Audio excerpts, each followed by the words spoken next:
This 6-hour drive to Salt Lake City is taking us to the Ninja Playground for the next stage of the UNAA competition. Last time in Las Vegas, I competed in the qualifier at Rhino Ninja Gym and was eligible for the next stage of competition. The qualifiers are done, and now it's time for the regionals. This course has 13 obstacles with a time limit of 5 minutes and 30 seconds. You can only attempt each obstacle once. Let's do it. That's not fair. Oh, hi, yeah. Now, the first obstacle was this bar hopper, and it's almost like a salmon ladder, but even easier. As long as you swing back a little bit, you can pop forward, and you can easily make it through 4 of the jumps. Getting the first obstacle always feels really good. And speaking of that, the UNAA rules are a little bit different for regionals. It's the most amount of points and the shortest amount of time. There's no 2-point options or anything like that. You either clear the obstacle or you get nothing. Now, these swings were a lot larger than I thought, but thankfully I've been getting stronger since I started training and I was able to get through it no problem. Next up, you have to jump off the trampoline and grab this ledge. Did that count or no? Now, my foot dabbed on the ground, but if you watch this replay, my feet still flail up, so I didn't lose any momentum. I literally just accidentally tapped the ground, but unfortunately, it doesn't count. Now, this next obstacle, you kind of have to do one-arm pull-ups to get the bars up the salmon ladder, and unfortunately, I totally missed one of the rungs and I popped out. One thing I noticed people didn't do on this obstacle is use the full speed, the full run-up.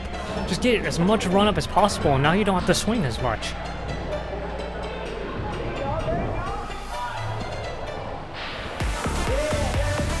Now, I missed the first time around, so I waited for the second time.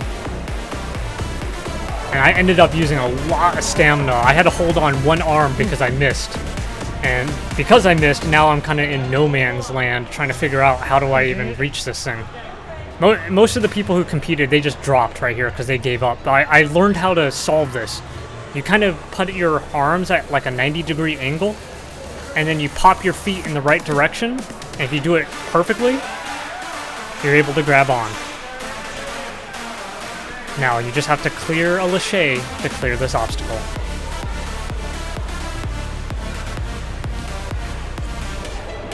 And my hands popped out right there.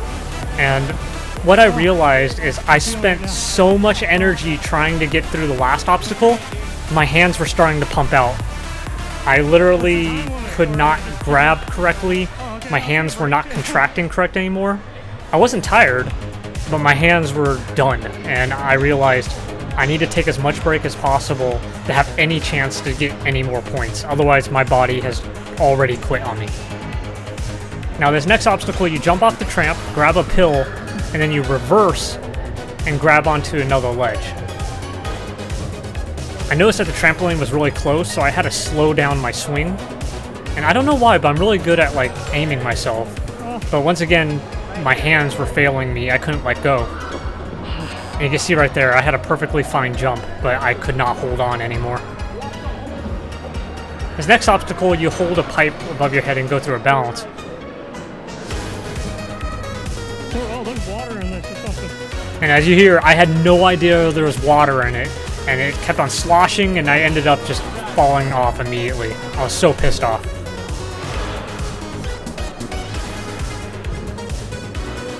Next up is just a classic roll log. You can see a tennis ball right there to your left. You have to go around it. You're not allowed to touch it. Oh, don't touch it? Okay. Okay. And you can hear everyone telling me, don't touch it, don't touch it. And I'm just like, okay. Once again, I was late to the rules meeting, so I had no idea what the course was, really. I got to watch a couple people compete, and then I had to kind of YOLO it. Now, this next obstacle is so cool. Steps only fall backwards. They don't fall forwards. So if you run correctly, it won't fall. And you can see right there, no problem. Now we're approaching the end of the course, and next one is probably my favorite obstacle in this entire course, and it involved you doing a weird kind of pump and squat swing. And I had no idea how to do it at first, and you can hear people yell at me.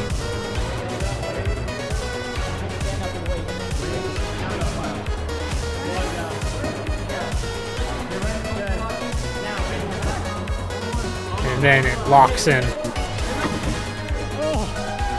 Now, one thing I wasn't expecting is the weight distribution, how everything went from my feet to my hands, and because my hands were already pumped out, I barely missed the landing platform. Now, the final obstacle is essentially you have to jump through a hoop. You jump through the hoop, you clear the course, and if you don't, you have to take a penalty run up the warped wall.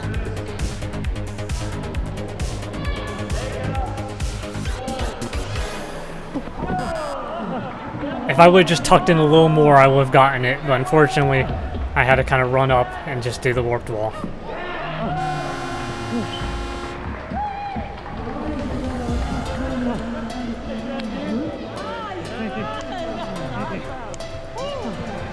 Thank you.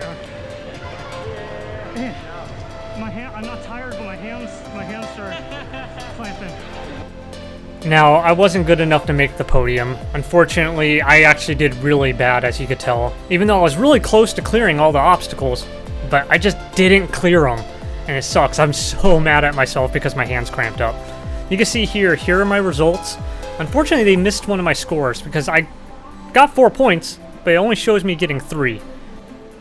Regardless, it's all because of me. Unfortunately, I did not qualify for Worlds at the UNAA, but you may see me at another regionals giving it another shot, because if I was so close to completing those obstacles, I think I could do it next time.